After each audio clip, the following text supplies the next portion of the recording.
I've got a question here for Jim. It's my what? Who is it? Jim Cole.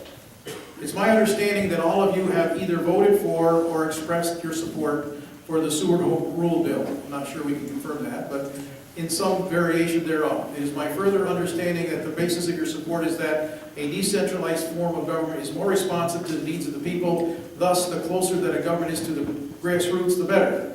Would that be correct? Yes, absolutely. Only if the voters turn out to vote. Well, that's the citizen's job, so. And I think that all of us here can do our best by getting the word out that even one vote can turn an election. Absolutely. Here's the follow-up.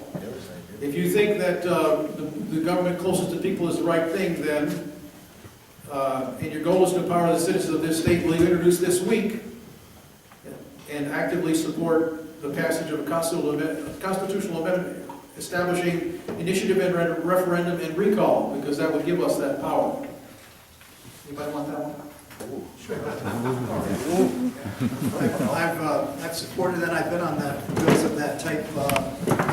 And again, the whole premise is the more we can give direct vote to the people, the better.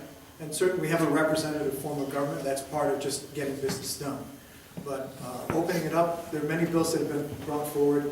Of course, careful what you ask for.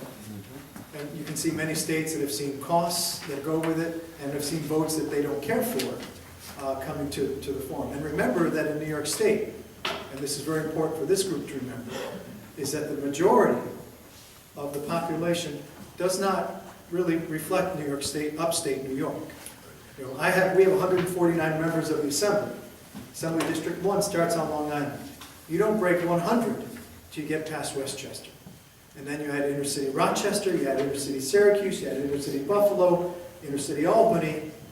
And just be aware, folks, that the majority does not reflect upstate rural New York, nor its values, nor its priorities. So I'm for letting the public decide, but you should also be careful what you wish for. And again, there's a danger with it. It's a two-edged sword. But if we assume that our local representatives represent the voting populace, and I heard a lot of that coming from the PS, but I believe it's not accurate. I mean, you've got the school boards, you've got the town boards, you've got the judicial districts, and everything is seemingly a confusing orientation. People don't know where to go to vote for a judge or a town board, and then the planning boards, there are so many special interest groups involved, including those who want to grow zoning regulations. They are paid by the structure that they are encouraging to develop much more zoning than they've ever had in some of our districts. My best answer, and this is my honest answer, there was a quote, and I'm not sure who it's attributed to. It might have been Dale Carnegie or somebody to that extent. But the observation was that democracy is inherently messy.